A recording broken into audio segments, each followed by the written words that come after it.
Black history.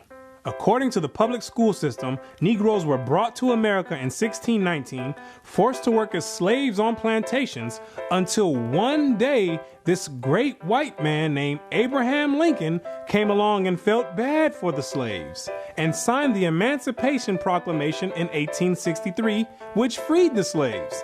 But there were still some bad whiteys in the southern states that passed Jim Crow laws for segregation.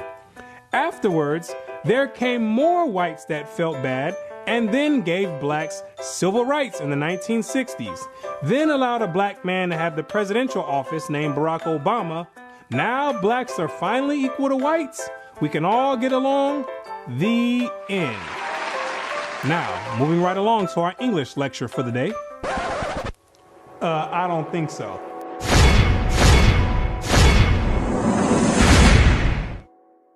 Black history. What do you know about Black history? Let me ask you a question. Prior to the transatlantic slave trade in the 1600s, what was your nationality? What did you call yourself? Some may say African. Well, Africa is a continent, and in that continent, there's over 47 different countries in there.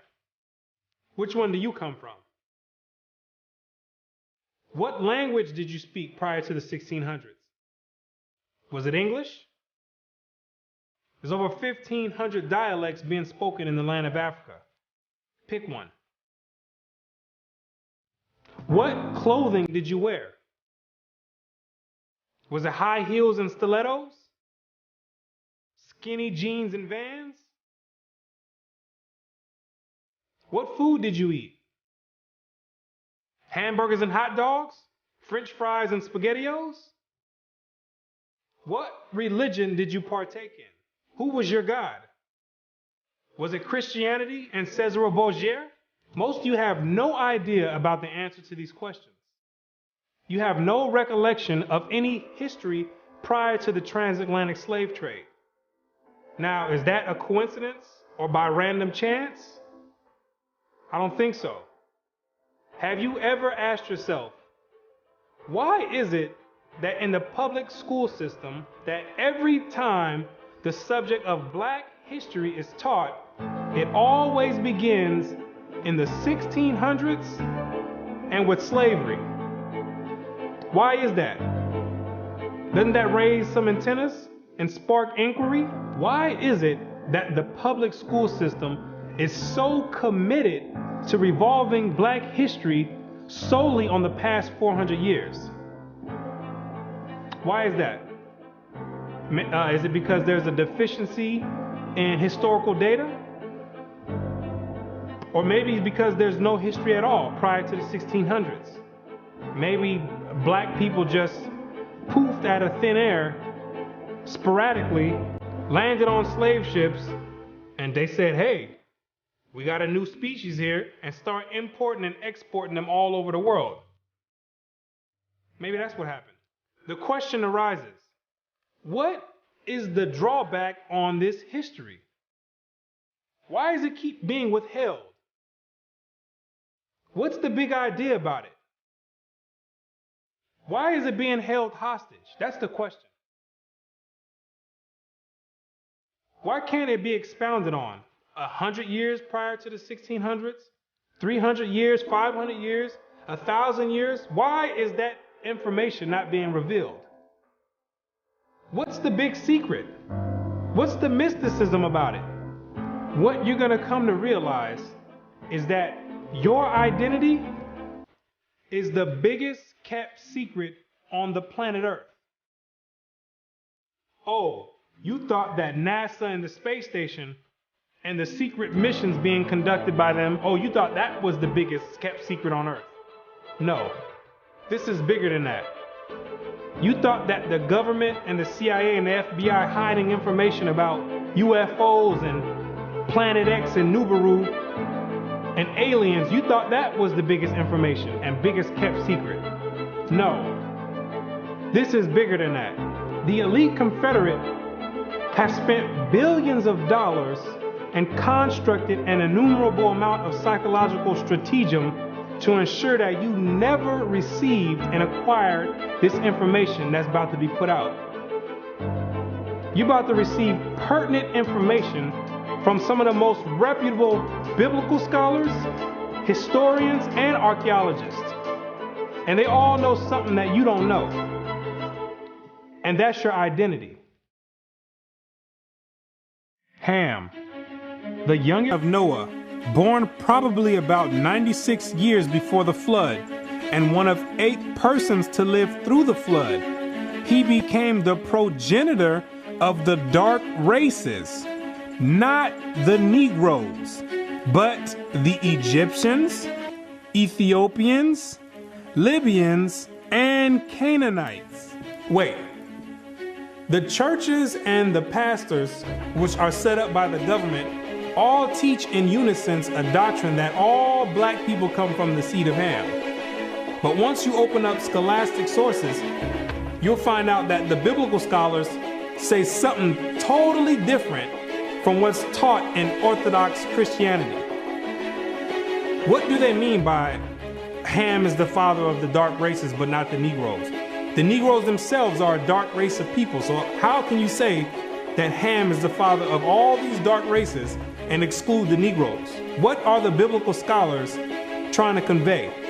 What the biblical scholars are saying is that you're not African. There's only 4 families according to the Bible that make up the native population of Africa, or the land of Ham. And the biblical scholars know that you don't descend from any one of those 4 families. In order to write that in a scholastic and academic book, the biblical scholars have done extensive and thorough research on both the so-called Negroes and the Africans, the native Africans. And they came to the conclusion after the extensive research that the Negroes don't have anything to do with the native Africans at all. They're 2 totally separate people. In the 1840s, Morton collaborated with George R. Gliddon, an Egyptologist, who provided him with mummy heads and information about the racial significance of Egyptian tomb inscriptions. In Crania Egyptiaca, published in 1844, Morton pointed out that both cranial and archaeological evidence showed that the Egyptians were not Negroes. In 1840, Dr. Morton was trying to find out the racial origin of the so-called Negroes that were in America in slavery. So he got together with the Egyptologists, which supplied him with the mummy heads, and what he did was conduct an extensive research on the cranial remains of the heads in Egypt, in contrast to the cranial remains of the heads in America. And what he found out is that the Negroes that were in slavery were not Africans. He found out that the skulls were 2 totally different types of skulls. The Negro's head was longer than the Egyptian head. The physical characteristics from the outside look similar, with the thick lips and the broad nose. But once you start delving into the real characteristics, he found out that there were 2 totally different people, as abolitionists and colonizationists had maintained, and that in fact, blacks had been relegated to the same servile position in ancient Egypt as in modern America. But what Dr. Morton did discover is that the Negroes that were serving slavery in America served the same position and servitude in ancient Egypt when they matched other skulls and other cranial remains in Egypt. They said these are exact matches. So what are the scholars saying? What you're going to find out is that they're saying that you are the biblical Israelites. Yes, you're the same exact people that served slavery in the land of Egypt. You're the same exact people that God sent Moses to go redeem under the hand of Pharaoh. You're the same exact people. And when you read the Bible, you'll find out that slavery is a central theme in the Bible. It's a reoccurring theme with the Israelites. The Israelites cannot run away and get away from serving slavery. It continues to happen over and over, all the way up until today. You came out of Egypt as slaves, came down into the land of Israel, no sooner as you got there, then you had the Assyrians come, capture the land of Israel, and take you and make you slaves. In the 9th year of Hoshea, the king of Assyria took Samaria and carried Israel away into Assyria. You came out of the land of Assyria, went back to the land of Israel. Then the Babylonians came, which are the modern day Ethiopians, the Cushites, came to the land of Israel and made you slaves. So all Israel were reckoned by genealogies. And behold, they were written in the book of the kings of Israel and Judah, who were carried away to Babylon for their transgression. You came out of the Babylonian captivity, went back to the land of Israel. Then the Persians came on down there, took the Israelites and made you slaves. For we were bondmen, yet our God hath not forsaken us in our bondage, but hath extended mercy unto us in the sight of the kings of Persia. You came back from the Persian Medo captivity, went back to the land of Israel, rebuilt the temple up. Then the Greeks came on down there, took you and made you slaves, and to entreat them that they would take the yoke from them. For they saw that the kingdom of the Grecians did oppress Israel with servitude. After you came from the Greek captivity, you went back into the land of Israel, rebuilt the temple because the Greeks were sacrificing swine and pig on the altars. No sooner as you came back to the land of Israel, then the Romans came and had you during the time of Christ as slaves. It was so much slavery going on with the Israelites that Jeremiah himself had to ask, is Israel just put on earth just to be slaves? Is that your whole purpose? Just to be servitude to other nations? Is Israel a servant? Is he a homeborn slave? Why is he spoiled? So you might be asking yourself, if the so-called Negro is part of the 12 tribes of Israel, how in the world did you get to the west coast of Africa? And when ye shall see Jerusalem compassed with armies, then know that the desolation thereof is nigh. This is Christ right here speaking to the Israelites. He says, when you see Jerusalem compassed or surrounded by the Roman armies, then know that the desolation or the destruction of the land of Israel is getting ready to happen. The Romans getting ready to come in here and tear some stuff up. Then let them which are in Judea flee to the mountains, and let them which are in the midst of it depart out. And Christ says, when you see the Romans coming in, you better get ready to flee into the mountains. And what you're going to realize is that the mountains that he was talking about was the land of Africa. It was the same exact place that Mary and Joseph took Jesus when they were fleeing from Herod when he was trying to come find Jesus to kill him. They went right into Africa. And the Israelites went into Africa as well, fleeing from the Romans. In the year 65 BC, the Roman armies under General Pompey captured Jerusalem. In 70 AD, General Vespasian and his son Titus put an end to the Jewish state with great slaughter. During the period from Pompey to Julius, it has been estimated that over 1 million Jews fled into Africa, fleeing from Roman persecution and slavery. The slave markets were full of black Jewish slaves. Over 1 million of you Israelites fled from the land of Israel into the land of Africa, running away from the Romans because the Romans was coming to put slaughter to the Israelites. The ones that didn't take heed to the prophecy of Christ when he said you better leave and go to the mountains, go to Africa, when they got caught by the Romans, they were taken back to Europe and sold in slavery and put in servitude and became gladiators, put in the lions' dens. The pagans and the Romans attacked the Jews indiscriminately. Both the Jewish soldiers and the uninvolved peaceful population without mercy. As a result of this merciless attack, Many Jews fled to those parts of northwest Africa known as Tunisia, Algeria, Morocco, and Mauritania. Many other Jews fled to other areas where Rome did not have any jurisdiction. This was to the region of the south, the Sahara Desert, and the Sudan.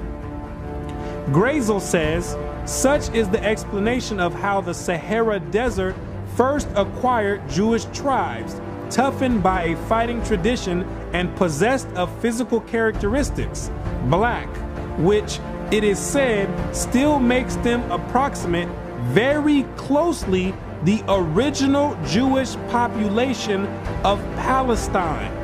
And after migrating from Israel and dwelling on the northwestern parts of Africa, after you were fighting vigorously with the Romans, you had no choice but to start migrating to the southern regions of Africa, where the Romans didn't have any jurisdiction.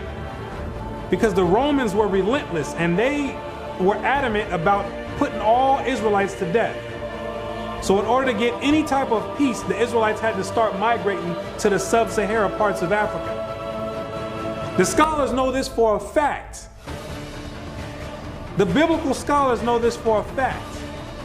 They know all the history of the Israelites and their migration patterns. Whatever may be thought of the more or less mythological traditions connected with the earliest Jews in North Africa, it is now practically an established fact that a Jewish nation, Jewish at least in faith, and perhaps too in origin, long held sway south of the Sahara. In later centuries, Jews are believed to have settled in Western Africa during the height of the Songhai, Mali, Ghana, and Kanem-Bornu empires.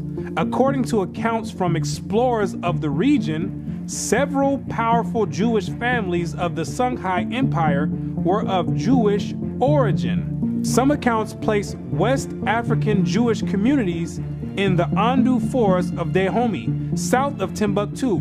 In the 1930s, these groups still maintained a Torah scroll written in Aramaic that had been burned into parchment with a hot iron instead of ink so it could not be changed. In the 1930s, the historians went over there and still found Israelites over there that didn't get captured in the slave trade, still practicing the Hebraic faith, still knowing who they were.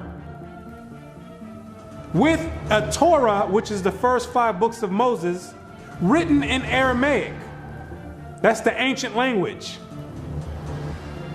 And it's a shame that they have to burn it in hot iron so the European colonialists don't come over there tampering with it and taking the evidence and trying to hide the history. It's a shame that they have to do that. It is a total shame that they have to do that. The black Jews had an advantage over the African tribes. They carried their culture, history, laws, and written records with them. The Jews made use of every opportunity. They were an industrious and skillful people. In the Jewish Ghanaian states were found kings, princes, governors, generals, secretaries, treasurers, revenue agents, judges, architects, engineers, doctors, historians, language interpreters, mathematicians, jewelers, sculptors, masons, carpenters, painters of art, goldsmiths, leather workers, potters, armorers, saddlers, blacksmiths, agriculturalists, etc. Who told you that you was a bunch of Negroes running around on the west coast of Africa, butt naked, swinging from vines? Who told you that lie? You were and still are a prestigious people, a skillful people.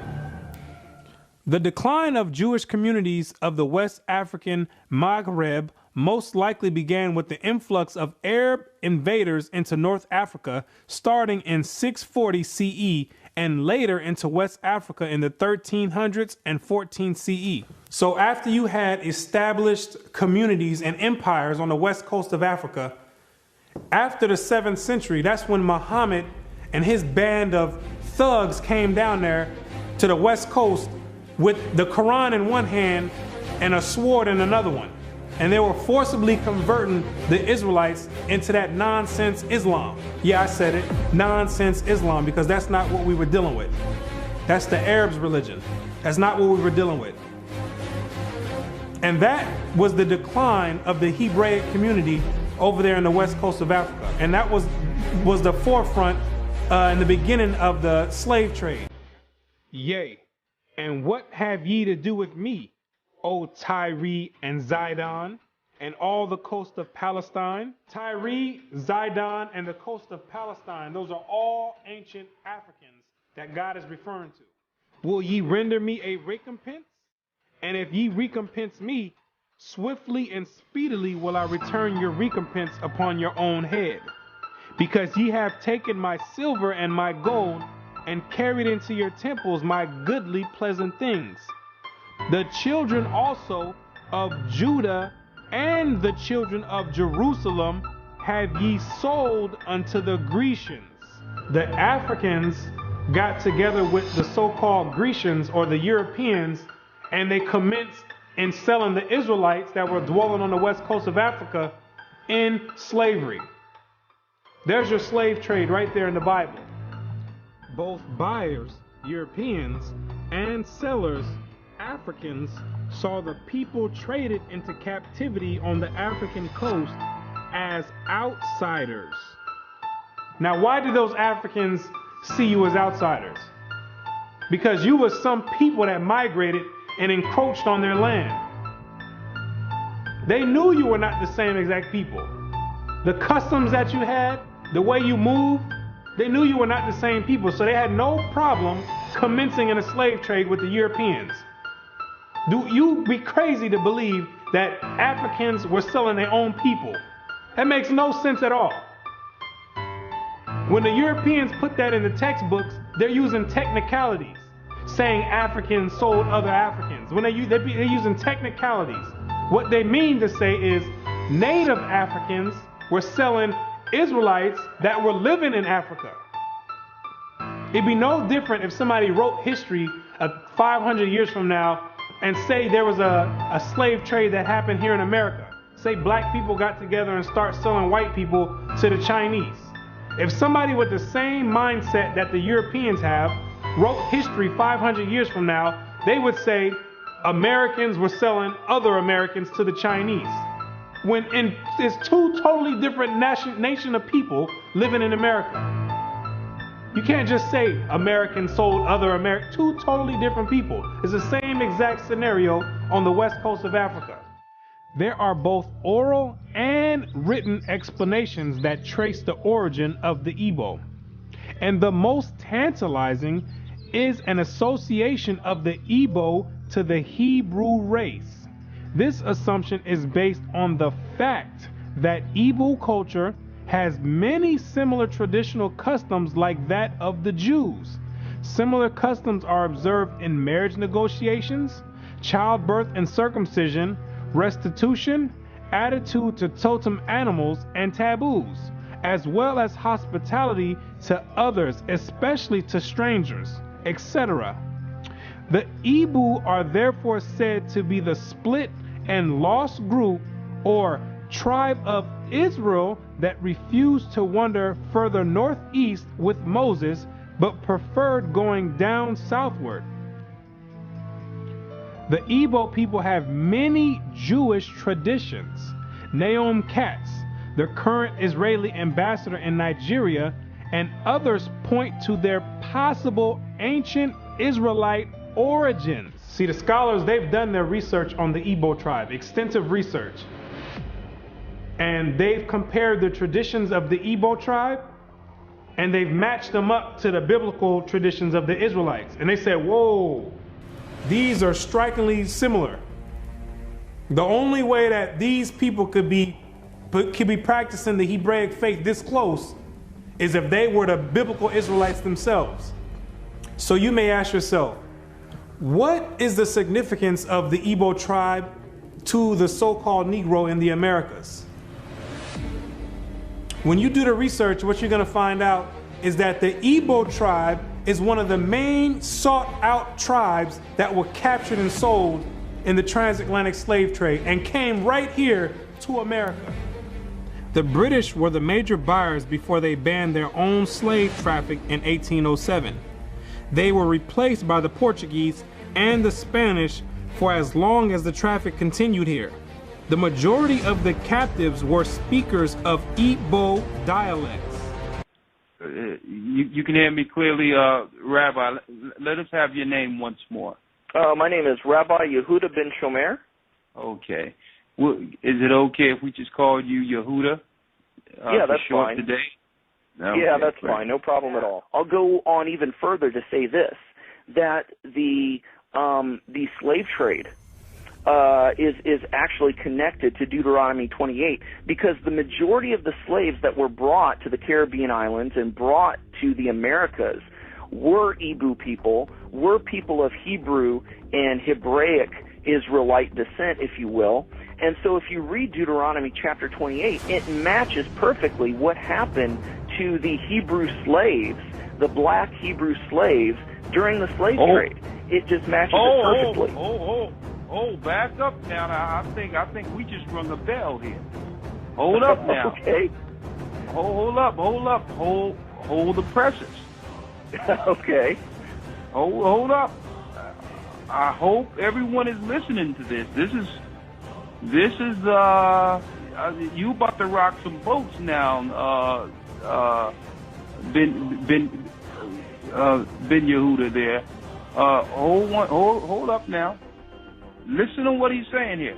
So you are saying that there's a great chance, or more so, that the black people that links directly to the slave trade are from the lost tribes of Israel. Is that what you're saying here, sir?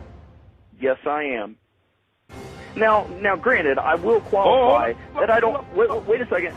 I don't believe that every single black person is Hebraic or Jewish, but I'm saying that the majority of the slaves involved in the slave trade were Hebrews.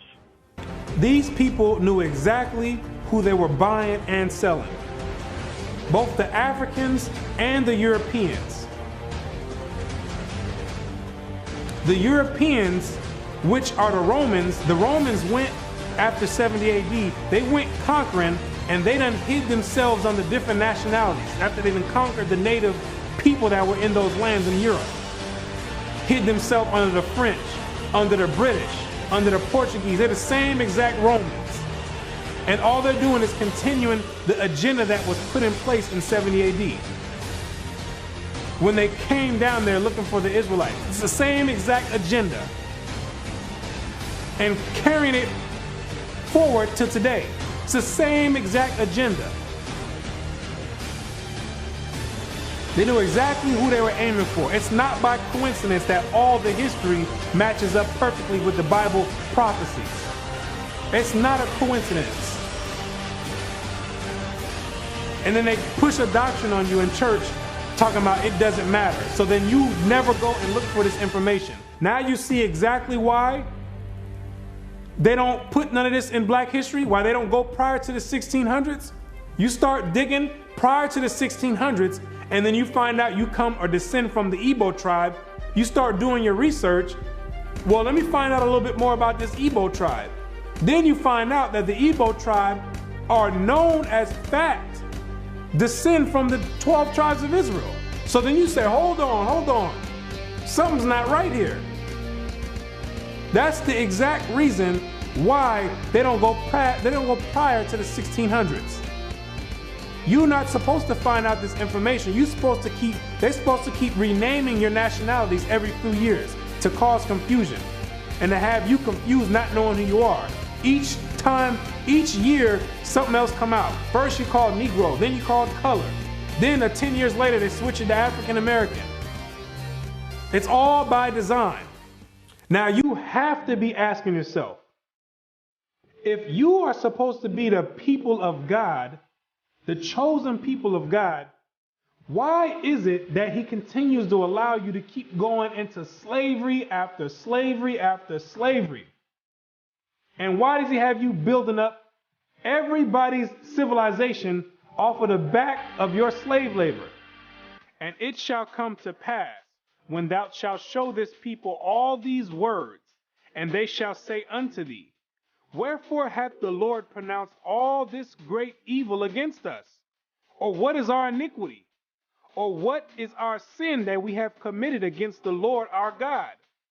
Then thou shalt say unto them, Because your fathers have forsaken me, saith the Lord, and have walked after other gods, and have served them, and have worshipped them, and have forsaken me, and have not kept my law. What you're going to realize is that when Moses brought you out of the land of Egypt and you entered into the wilderness, you entered into a covenant with the Most High God, the creator of everything you see in heaven and in earth. You entered in a blood in and blood out agreement with the creator. And he kept his end of the bargain, but you never kept yours. And he took the book of the covenant and read in the audience of the people. And they said, All that the Lord hath said, we will do, and be obedient. And Moses took the blood and sprinkled it on the people and said, Behold, the blood of the covenant which the Lord hath made with you concerning all these words. Once Moses sprinkled the blood on you, there was no way out of it. You entered into the covenant. And it shall come to pass, if thou shalt hearken diligently unto the voice of the Lord thy God, to observe and to do all his commandments, which I command thee this day, that the Lord thy God will set thee on high above all nations on the earth. And all these blessings shall come on thee and overtake thee, if thou shalt hearken unto the voice of the Lord thy God. You see, if you kept your end of the bargain, the deal was the Most High was going to set you above all nations on the planet Earth. You know, the same spot that the Europeans have today, that was supposed to be your spot if you kept his laws, statutes, and commandments. But, that means there's a stipulation. There's two sides of the bargain. It shall come to pass, if thou wilt not hearken unto the voice of the Lord thy God, to observe to do all his commandments and his statutes which I command thee this day, that all these curses shall come upon thee and overtake thee. Thy sons and thy daughters shall be given unto another people, and thine eyes shall look and fail with longing for them all the day long, and there shall be no might in thine hand. Thou shalt beget sons and daughters, but thou shalt not enjoy them, for they shall go into captivity. The stranger that is within thee shall get up above thee very high, and thou shalt come down very low. Moreover, all these curses shall come upon thee, and shall pursue thee, and overtake thee, till thou be destroyed, because thou hearkenest not unto the voice of the Lord thy God, to keep his commandments and his statutes which he commanded thee. And they shall be upon thee for a sign and for a wonder, and upon thy seed forever, because thou servest not the Lord thy God with joyfulness and with gladness of heart for the abundance of all things. Therefore shalt thou serve thine enemies, which the Lord shall send against thee, in hunger and in thirst and in nakedness and in want of all things.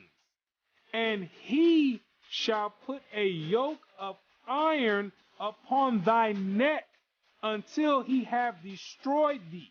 God says you'd have the yokes of iron on your neck until he has destroyed you. So that means when he takes the yokes of iron off, you were destroyed. When did that happen? in 1863 when Abraham Lincoln signed the Emancipation Proclamation. The yokes of iron came off. But at that time, your whole history had been whipped out of you. When the master gives you something, you take it. He gave you a name. It's a nice name. It's Toby. And it's going to be yours till the day you die. Now, I know you understand me, and I want to hear it. Again!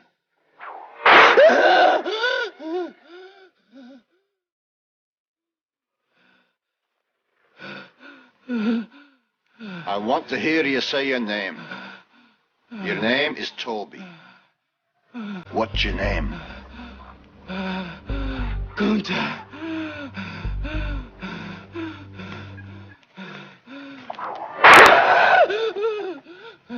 Lord God, help that boy. They're gonna whip him dead. What's your name? Say it. Toby. Who are you? Say your name.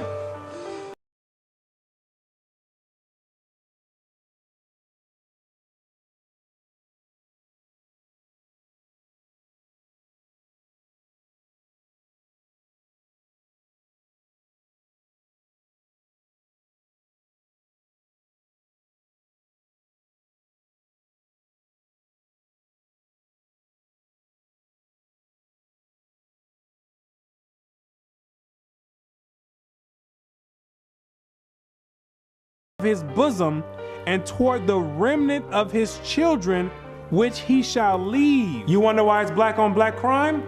You didn't keep your part of the covenant. You wonder why black men always leave the children? You didn't keep your part of the covenant. Also, every sickness and every plague which is not written in the book of this law, them will the Lord bring upon thee until thou be destroyed. Why are you number one in HIV? You didn't keep your part of the covenant.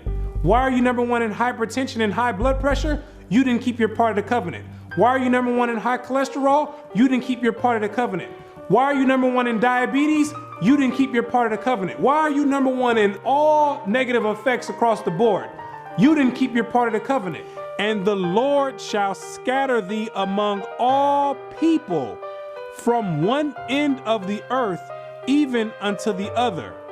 And there thou shalt serve other gods, which neither thou nor thy fathers have known, even wood and stone. And among these nations shalt thou find no ease, neither shall the sole of thy foot have rest. But the Lord shall give thee there a trembling heart, and failing of eyes, and sorrow of mind. And thy life shall hang in doubt before thee, and thou shalt fear day and night, and have no assurance of thy life. In the morning thou shalt say, would God it were even? And in the evening thou shalt say, would God it were morning? For the fear of thine heart wherewith thou shalt fear, and for the sight of thine eyes which thou shalt see. And the Lord shall bring thee into Egypt again. The word Egypt in the Bible means bondage or slavery. I am the Lord thy God, which have brought thee out of the land of Egypt, out of the house of bondage. So when God says he's gonna bring you into Egypt again, he's saying, I'm gonna bring you into slavery again with ships. But this time you're going with ships, packed up like sardines in a can. By the way whereof I spake unto thee, thou shalt see it no more again. And there ye shall be sold unto your enemies for bondmen and bondwomen, and no man shall buy you. And God says no man shall buy you. Back in the biblical days, you would be able to buy or redeem a slave by payment. But God says no man is going to be able to redeem you out of this slavery. This last one I bring you to, this last Egypt, nobody's going to get you out of it. Marcus Garvey tried to get you out of it, didn't work. Martin Luther King tried to get you out of it, didn't work. Malcolm X tried to get you out of it, didn't work. Louis Farrakhan tried to get you out of it, didn't work. Al Sharpton tried to get you out of it, didn't work. Why? Because you are still breaking the covenant.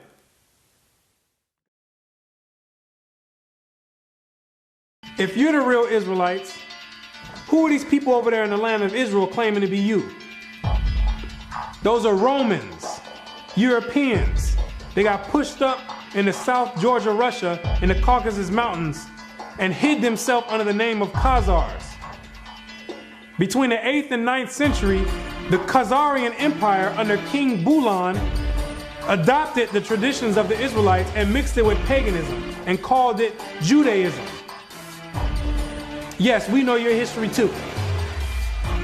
Then after the Holocaust, which was politically motivated, the elite used that as a pretext to invade the land of Israel and took those Khazarian converts and placed them in that land in 1948. In May of 1948, a new Jewish state, Israel, was born in a bath of blood.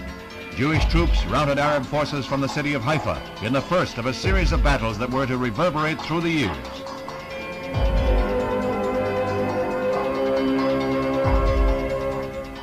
In the year of independence, fighting was fierce in the Negev desert area. Here, Israeli troops routed the Arabs and took hundreds of prisoners. Meanwhile, on May 14, 1948, the new government headed by David Ben-Gurion is installed in Tel Aviv. Thus, for the first time since the Roman legion destroyed Jerusalem in the year 70 AD, the Jewish people have a nation of their own. United Nations teams accompany Israeli soldiers under the white flag to retrieve the bodies of soldiers killed in the continuing strife with Arab troops. The UN was able to effect some uneasy pacts calling for a truce, but skirmishes continued to break out. Dr. Chaim Weizmann joined Premier Ben-Gurion in the government. The Jewish patriot became president as Israel went before the United Nations to seek a place in that world body. The Middle Eastern Arabic nations were in violent opposition, and when Israel was voted a membership, they walked out in a body. For the rest of the day, their seats remained empty, but they returned the next morning to no further incident. Thus, history was made as the Jewish state of Israel was born. Conceived in strife and weaned on violence, Israel has flourished to become a constructive voice in world affairs. Her flag became a symbol of hope. To destabilize the Middle East. Prior to that, those people never lived in the land of Israel. Prior to 1948, those people never stepped foot in the land of Israel. Those are Europeans hiding themselves, European Romans hiding themselves under Jewish. That's what they keep doing each time. They keep going different places and taking on different nationalities. They're the same exact people. These are the same exact people that funded your transatlantic slave trade. Yes, the same Jewish man, the same Romans. These are the same people that's responsible for your 400-year short span Black history curriculum. These are the same exact people that control the media outlets and push rap music on the whole Black community and support it and push it on the forefront. The same exact people. They control all the media. These are the same exact people that are responsible for your Christian churches in all the neighborhoods in the Black community.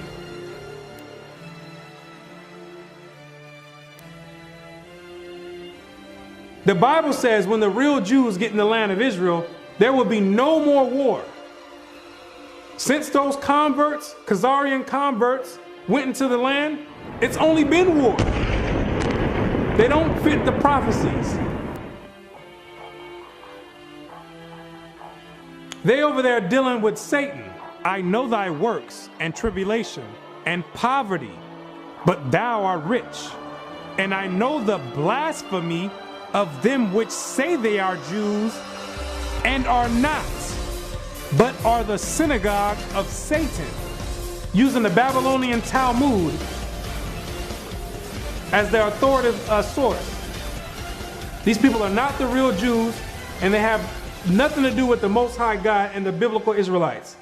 They're not the real Jews, and they're dealing with Satan at the highest level. What are these nations trying to accomplish by suppressing all this information? What you're going to realize is that there's a group of nations that are confederate together that have been trying to get rid of the Israelites from way back when so they can offset the Bible prophecies. Keep not thou silence, O God. Hold not thy peace, and be not still, O God. For lo, thine enemies make a tumult, and they that hate thee have lifted up the head. They have taken crafty counsel against thy people, and consulted against thy hidden ones. They have said, come, and let us cut them off from being a nation, that the name of Israel may be no more in remembrance. The elite know that America, according to the Bible, is the last kingdom before the return of the Messiah. It's the last reigning kingdom, called Babylon the Great, or the Little Horn. And they're trying to offset prophecy and prolong their rulership, because they know that when Christ returns, he and the 144,000 are going to be the next ruling government on the planet Earth. And he that overcometh and keepeth my works unto the end, to him will I give power over the nations, and he shall rule them with a rod of iron. As the vessels of a potter shall they be broken to shivers, even as I received of my Father. And I heard the number of them which were sealed, and there were sealed 144,000 of all the tribes of the children of Israel. The elite don't want this prophecy to go forth. They're going to do anything in their power to offset the prophecies and prolong their rulership, because they know that once the Israelites are in rulership or in authority, that all these nations that had a hand in enslaving the Israelites, they're all going in captivity. It's going to be their turn for servitude. For the Lord will have mercy on Jacob, and will yet choose Israel, and set them in their own land.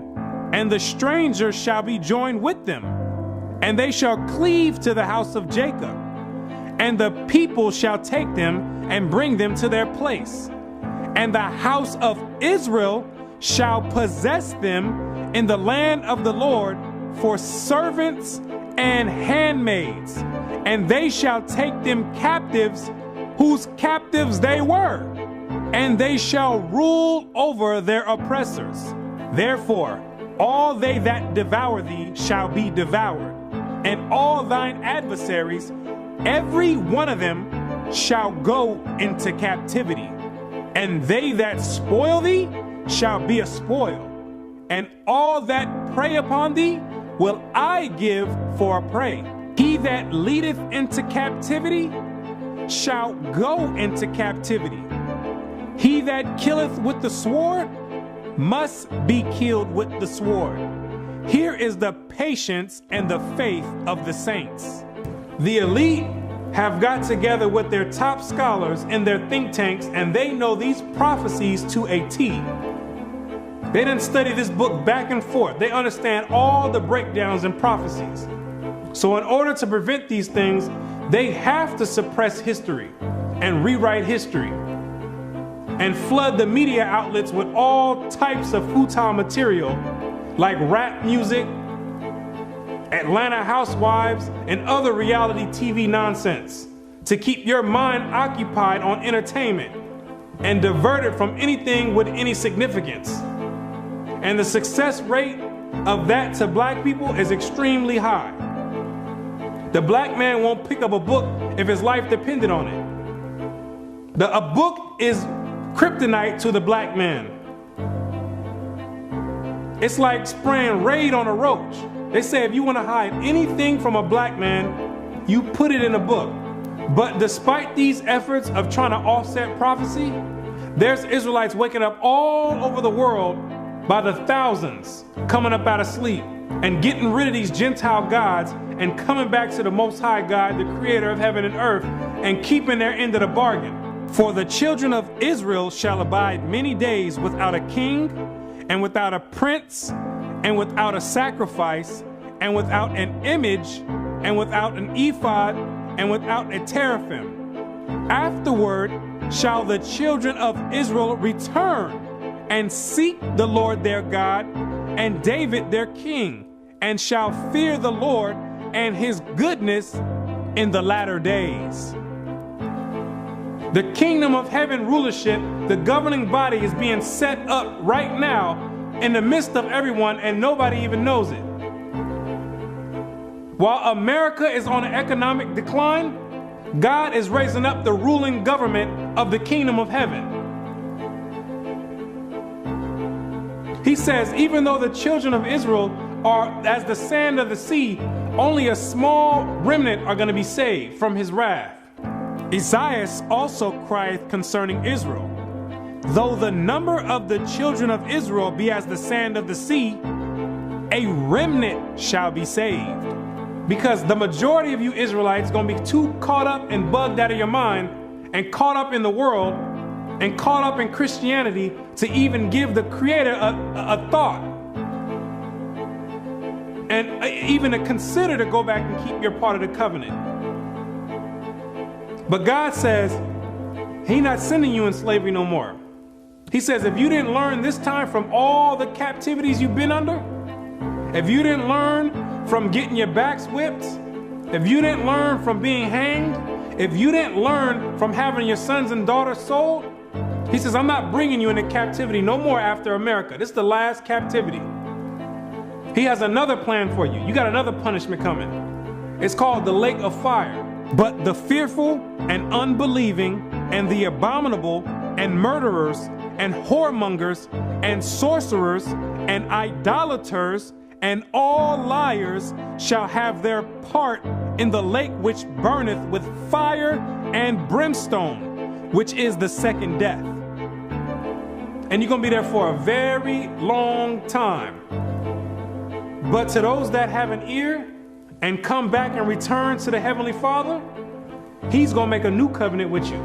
For finding fault with them, He saith, behold, the days come, saith the Lord, when I will make a new covenant with the house of Israel and with the house of Judah. The Bible says that the new covenant is with the Israelites, not all nations. He made the first covenant with you, and He's making the next covenant with you as well. Not according to the covenant that I made with their fathers in the day when I took them by the hand to lead them out of the land of Egypt, because they continued not in my covenant, and I regarded them not, saith the Lord. For this is the covenant that I will make with the house of Israel after those days. What does it mean after those days? It's talking about when you get into the wilderness. Yes, you have to go to the wilderness again. The same way when you came out of Egypt and you went into the wilderness and made the first covenant is the same exact way when you come out of America, which is the modern Egypt, you're going to have to go into the wilderness again. And I will bring you out from the people and will gather you out of the countries wherein you are scattered, with a mighty hand and with a stretched out arm, and with fury poured out. And I will bring you into the wilderness of the people, and there will I plead with you face to face, like as I pleaded with your fathers in the wilderness of the land of Egypt. So will I plead with you, saith the Lord God. And I will cause you to pass under the rod, and I will bring you into the bond of the covenant. The covenant is going to be made after Christ returns. That's the new covenant. Then there's no new covenant now. You're still under the same exact covenant you made when you came out of Egypt. That's a binding covenant right now. I will put my laws in their mind and write them in their hearts. And I will be to them a God, and they shall be to me a people.